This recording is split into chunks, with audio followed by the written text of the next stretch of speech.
Hello friends, I am Pushpa. Welcome to online study club. तो friends, हम discuss करेंगे physics के कुछ इंपॉर्टेंट एमसीक्यू, जिसका ये पार्ट फर्स्ट है। तो वीडियो को अंत तक जरूर देखिएगा। और फ्रेंड्स, अभी तक आपने हमारे चैनल को सब्सक्राइब नहीं किया है तो सब्सक्राइब कर ले, ताकि हमारे नए वीडियो की नोटिफिकेशन आपको सबसे पहले मिल सके। और यदि आप इस वीडियो की पीडीएफ चाहते हैं तो हमारे Telegram channel online study club को ज्वाइन करें। तो चलिए स्टार्ट करते हैं। फर्स्ट क्वेश्चन है हमारा, हाइड्रोजन गैस भरा गुब्बारा। तो हाइड्रोजन गैस भरा गुब्बारा ऊपर कैसे उठता है, इन्होंने ये पूछा है। तो हाँ, इसके लिए हमारा राइट ऑप्शन हो जाएगा ऑप्शन बी। हवा में केवल तभी ऊपर उठता है जब उसका कुल भार विस्थापित वायु के भार से बहुत कम हो। कुल भार मतलब कि जो गुब्बारे का भार है और हाइड्रोजन गैस जो उसमें भरी हुई है, उसका टोटल भार जो बहुत ज़्यादा कम होगा विस्थापित वायु से, जो वहाँ पे वायु चल रही है उससे बहुत ज़्यादा कम होगा, तभी वो ऊपर उठ पाएगा। ओके गाइज, तो चलते हैं नेक्स्ट क्वेश्चन पे। अगला क्वेश्चन है हमारा, वेरोमीटर को। तो वेरोमीटर को किस लिए यूज़ किया जाता है, इन्होंने ये पूछा है। तो इसके लिए हमारा राइट ऑप्शन हो जाएगा ऑप्शन सी, एक व चार कार्य। तो हमारा फर्स्ट क्या है, वायुमंडलीय दाब मापन हेतु प्रयुक्त किया जाता है। तो वेरोमीटर का यूज़ वायुमंडलीय दाब या प्रेशर को मेजर करने के लिए किया जाता है। और फोर्थ है हमारा, मौसम के पूर्वानुमान हेतु प्रयुक्त किया जाता है। तो मौसम के पूर्वानुमान के लिए भी इसका यूज किया जाता है। ओके गाइस, चलते हैं नेक्स्ट क्वेश्चन में। थर्ड क्वेश्चन है हमारा, आकाश में कालाबाजी छलांग नामक साहसिक खेल के लिए निम्नलिखित ग्राफ चित्रों में कौन सा ग्राफ द्वारा अपना पैराशूट खोलने से पूर्व की गति को व्यक्त करता है।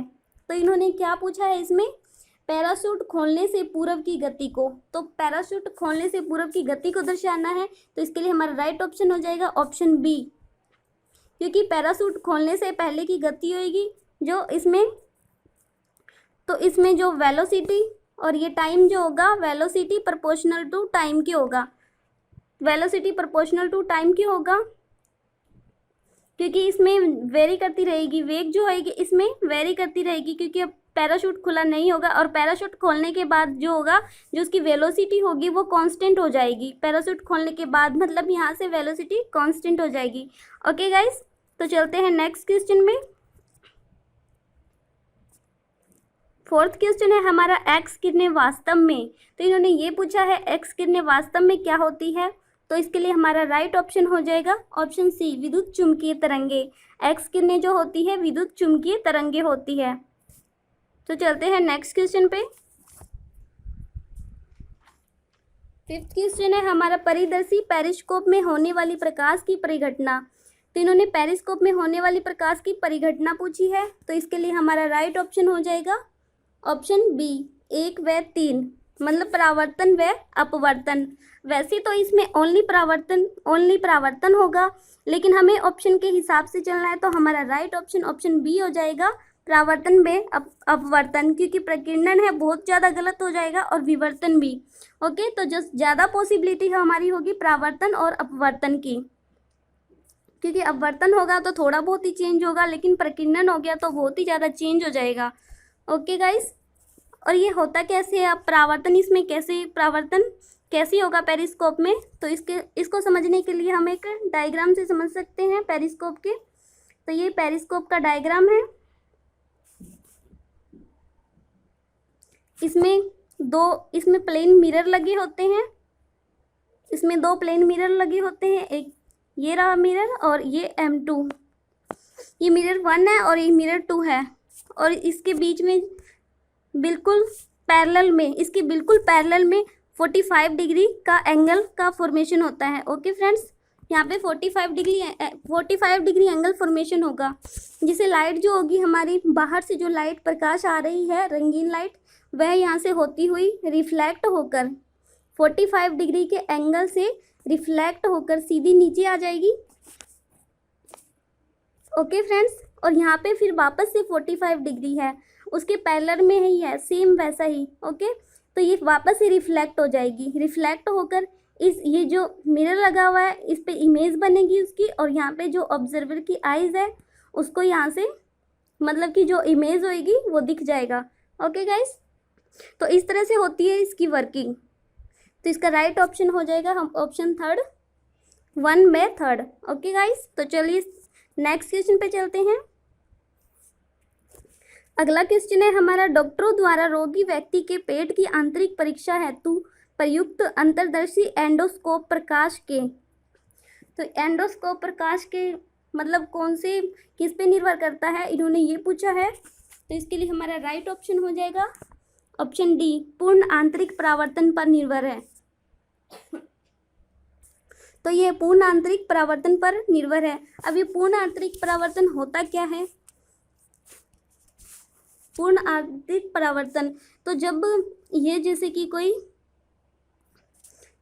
कोई ऑप्टिक्स है, इसके अंदर पूर्ण आंतरिक परावर्तन, जब लाइट डेंसर टू रेयर मतलब कि सघन से विरल माध्यम में जाएगी, जब तो वह अपवर्तित हो जाएगी। जैसे कि यहाँ से ये जा रही है तो ये अपवर्तित होकर सेम 90 डिग्री के एंगल पे अपवर्तित होएगी, 90 डिग्री के एंगल पर। ओके, तो ये अपवर्तित होकर थोड़ी मुड़ जाएगी। तो यहाँ से ये सीधी जा रही है तो यहाँ से अपवर्तित होकर मुड़ जाएगी, और इसी तरह ये आगे भी जाएगी, इस तरह से थोड़ा नॉर्मल के पास हो जाएगी। ओके गाइस, और ये 90 डिग्री का एंगल फॉर्मेशन करेगी, इस तरह से जाती हुई यहाँ तक आ गई। और यहाँ तक आने के बाद फिर वापस ये डेंसर टू रेयर आ रही थी ना, अब रेयर टू डेंसर आएगी। जब डेंसर टू रेयर आ रही थी, अब रेयर टू डेंसर आएगी, तो ये वापस से उसी तरह से मुड़ जाएगी। ओके गाइस, ऐसे करके अब ये इधर से वापस इधर आएगी तो इस तरह से मुड़ जाएगी। इस तरह से भी ये 90 डिग्री का एंगल फॉर्मेशन करेगी। ओके गाइस, इस तरह से मुड़ जाएगी। तो इस तरह से इसके अंदर बहुत सारे एंगल बन जाएंगे, तो इसी को बोलते हैं पूर्ण आंतरिक परावर्तन। इसमें बहुत सारे एंगल बन जाते हैं और परावर्तन भी बहुत ज़्यादा होता है, जिसके कारण फुल बहुत ही ज़्यादा एंगल बन जाता है। इसी को बोलते हैं पूर्ण आंतरिक परावर्तन। तो इसी प्रिंसिपल पे वर्क करता है एंडोस्कोप। ओके गाइस, तो चलते हैं नेक्स्ट क्वेश्चन पे। 7th क्वेश्चन है हमारा, निम्नलिखित में से कौन से पदार्थ को लगभग 100 केल्विन तापमान पर अतिचालक के रूप में काम में लाया जा सकता है? तो इसके लिए हमारा राइट ऑप्शन हो जाएगा 100 केल्विन तापमान पर अतिचालक के रूप में काम में कौन सा लाया जा सकता है, इन्होंने ये पूछा है। तो इसके लिए हमारा राइट ऑप्शन हो जाएगा ऑप्शन डी, सिरेमिक। सिरेमिक को 100 केल्विन तापमान पर हम अतिचालक के रूप में काम में ले सकते हैं। अतिचालक मतलब सुपर कंडक्टर, सुपर कंडक्टर की तरह वर्क करेगा ये 100 केल्विन तापमान पर। ओके गाइस, तो नेक्स्ट क्वेश्चन है हमारा, निम्नलिखित में से कौन से पदार्थ अर्धचालक है? तो कौन से पदार्थ अर्धचालक है, इन्होंने ये पूछा है। इसके लिए हमारा राइट ऑप्शन हो जाएगा ऑप्शन बी, 1/3। तो फर्स्ट क्या है हमारा, सिलिकॉन, और थर्ड है जर्मेनियम। तो सिलिकॉन और जर्मेनियम अर्धचालक हो जाएंगे। ओके गाइस, और सिलिकॉन को ऐसे से डिनोट करते हैं और जर्मेनियम को Ge से।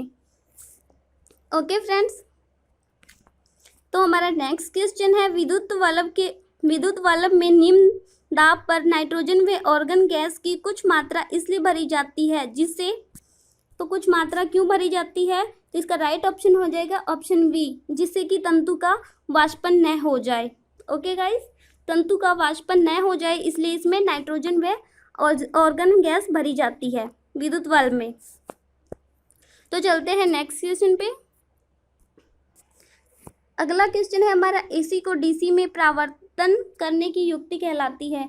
तो एसी को डीसी में परावर्तित करने वाली युक्ति क्या कहलाती है, इन्होंने ये पूछा है। तो इसके लिए हमारा राइट ऑप्शन हो जाएगा ऑप्शन बी, दिष्टकारी। दिष्टकारी, इसको रेक्टिफायर भी कहते हैं। ओके फ्रेंड्स, इसको रेक्टिफायर भी कहते हैं। रेक्टिफायर से हम एसी को डीसी में परिवर्तित कर सकते हैं। और यदि इसके अदर ऑप्शन को डिस्कस करें तो डायनेमो है यहाँ पे, डायनेमो। इसको जनरेटर भी बोलते हैं नॉर्मल लैंग्वेज में। और जनरेटर का क्या वर्क होता है, ये मैकेनिकल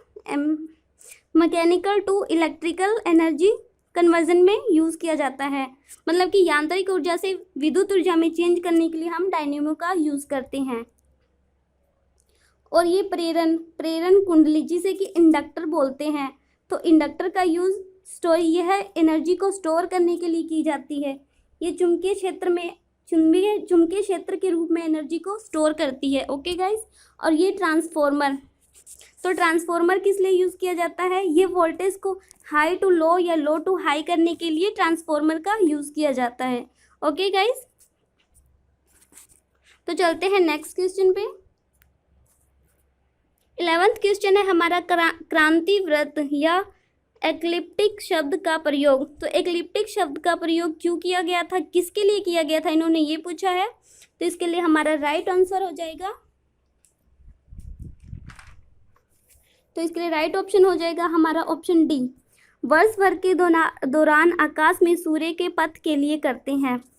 तो वर्ष भर में मतलब कि वर्ष भर में सूर्य ने कितना पथ मतलब कि कवर किया है, कितना मार्ग पथ कवर किया है, इसके लिए हम एक्लिप्टिक शब्द का प्रयोग करते हैं। ओके गाइस, चलते हैं नेक्स्ट क्वेश्चन पे। अगला क्वेश्चन है हमारा, एक अंडा नल के जल में डूब जाता है किंतु जल में साधारण नमक के सांद्रित घोल में तैरता है क्योंकि। तो ये पूछा है कि एक अंडा जो होता है वो जल में, तो नल के जल में डूब जाता है किंतु जल के साधारण नमक के सांद्रित घोल में तैरता रहता है। तो इसका कारण बताना है, इस क्यों तैरता रहता है सांद्रित घोल में। तो इसके लिए हमारा राइट ऑप्शन हो जाएगा ऑप्शन सी, अंडे के घनत्व से नमक घोल का घनत्व अधिक होता है। अंडे का घनत्व कम होता है और नमक घोल का घनत्व अधिक होता है, इसके कारण यह तैरता रहता है। अगर अंडे का घनत्व ज़्यादा होता और नमक घोल का घनत्व कम होता तो यह डूब जाता। ओके गाइस, और ऐसा क्यों होता है, तो ऐसा उत्प्लावक बल के कारण होता है, उत्प्लावक बल के कारण। और ये उत्प्लावक बल होता क्या है, तो इसे समझने के लिए हम एक बकेट लेंगे, बकेट को पानी से भर देंगे और इसमें कोई कम द्रव्यमान वाली वस्तु लेनी है।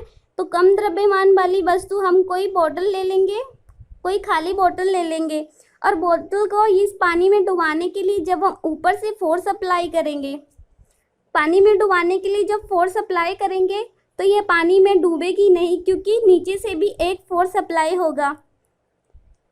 अगर इसका द्रव्यमान कम है तो यह जो फोर्स होगा, फोर्स की जो वैल्यू होगी वो अधिक होगी, जिसके कारण ये बोतल नीचे नहीं आ पाएगी। ओके गाइस, इसी को उत्प्लावक बल कहते हैं, इसी को उत्प्लावक बल कहते हैं। और यह बल कार्य किस पे करता है, तो यह बल सेंटर ऑफ ग्रेविटी या गुरुत्वाकर्षण केंद्र पर वर्क करता है, इसलिए इसे उत्प्लावकता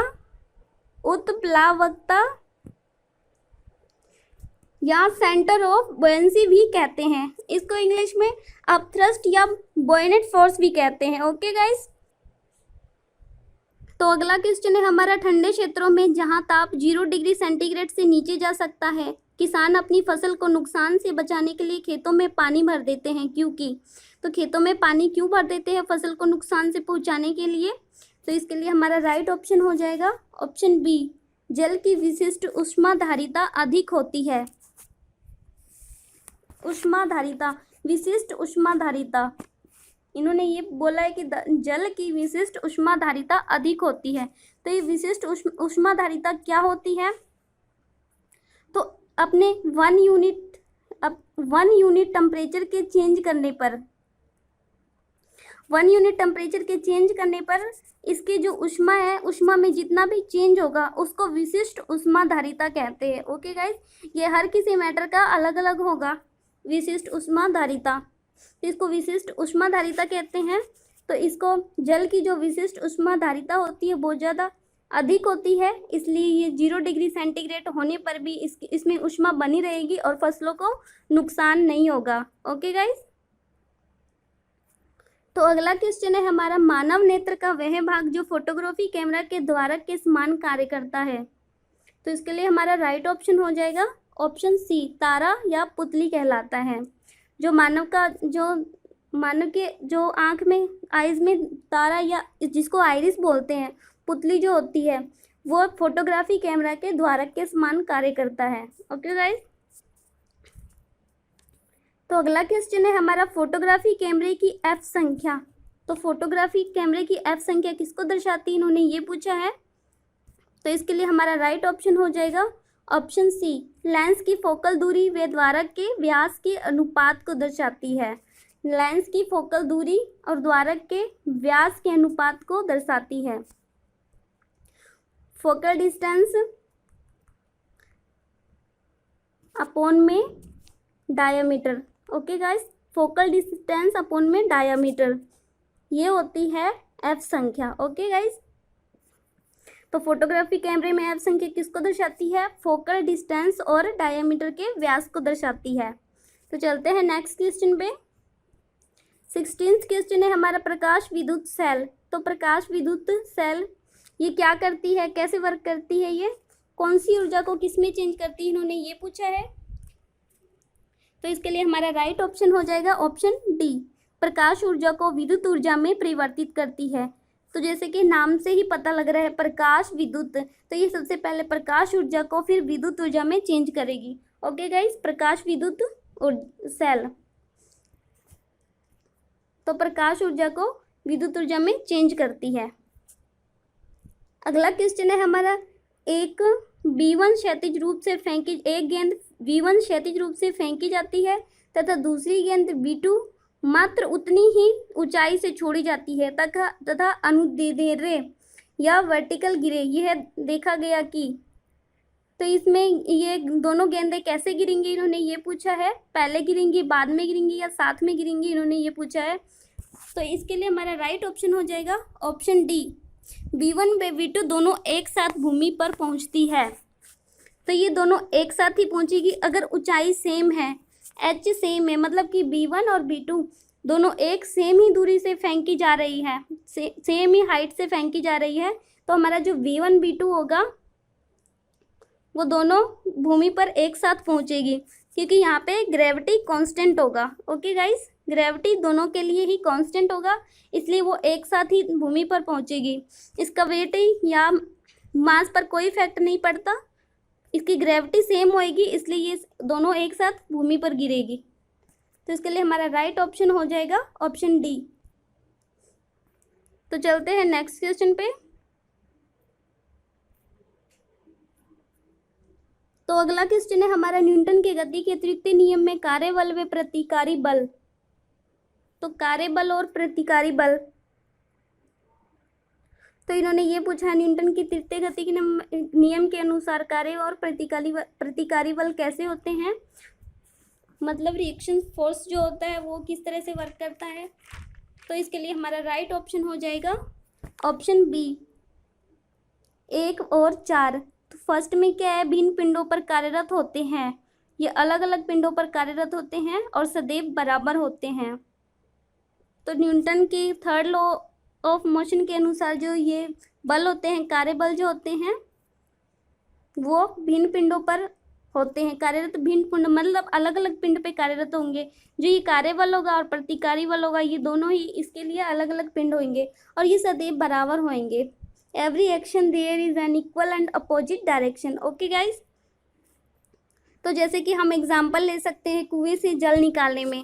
तो कुएं से जल निकालते समय क्या होता है, हम नीचे की ओर मतलब नीचे की ओर फोर्स लगाते हैं, तो जो बाल्टी होती है कुएं के अंदर जो रहती है वो ऊपर की ओर आती है। तो इस तरह से ये इसका डायरेक्शन अपोजिट हो जाएगा।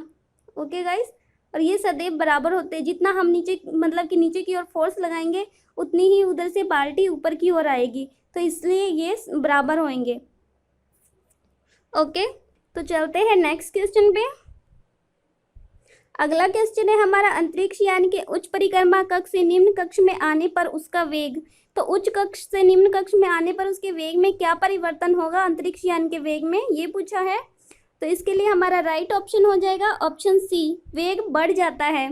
तो वेग बढ़ कैसे जाएगा, तो ये अंतरिक्ष यान पर जब ज़्यादा हाइट पर होगी, जब पृथ्वी तल से इसकी ऊंचाई जो होगी, ऊंचाई हाइट ज़्यादा होगी, तो उसका वेग जो होएगा वो कम हो जाएगा।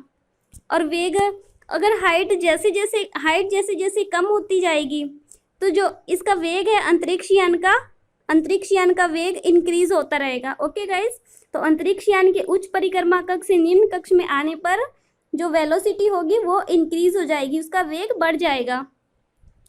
और जो इसका कक्षीय चाल है, ये कक्षीय चाल ऑर्बिटल स्पीड जो होती है ये ओनली हाइट पे निर्भर करती है, द्रव्यमान से इसका कोई लेना देना नहीं होता, ये द्रव्यमान पर निर्भर नहीं करेगी। ओके गाइस, चलते हैं नेक्स्ट क्वेश्चन पे। अब हमारा 20वां क्वेश्चन है, पृथ्वी की औसत त्रिज्या r व औसत घनत्व d, गुरुत्व के कारण त्वरण का औसत मान g तथा सार्वत्रिक गुरुत्वाकर्षण स्थिरांक g के आंकड़ों के अनुसार पृथ्वी के द्रव्यमान की गणना। तो इन्होंने पृथ्वी की द्रव्यमान की गणना हम कैसे कर सकते हैं इन दिए हुए आंकड़ों के अनुसार, इन्होंने ये पूछा है। तो इसके लिए हमारा राइट ऑप्शन हो जाएगा ऑप्शन ए, केवल आर व डी को प्रयुक्त करके हो सकती है। ओके गाइस, तो आर व डी को प्रयुक्त करके हो सकती है। तो डी यहाँ पे डेंसिटी है। तो डेंसिटी का फॉर्मूला क्या होता है? तो डेंसिटी का फॉर्मूला होता है मास अपॉन में volume. Okay guys, mass upon में वॉल्यूम होता है। तो वॉल्यूम मास तो हमें अर्थ का मास निकालना है हमें। ओके गाइस, और डेंसिटी इसमें दी होगी, और वी वॉल्यूम पूछा है इन्होंने। तो वॉल्यूम क्या हो जाएगा?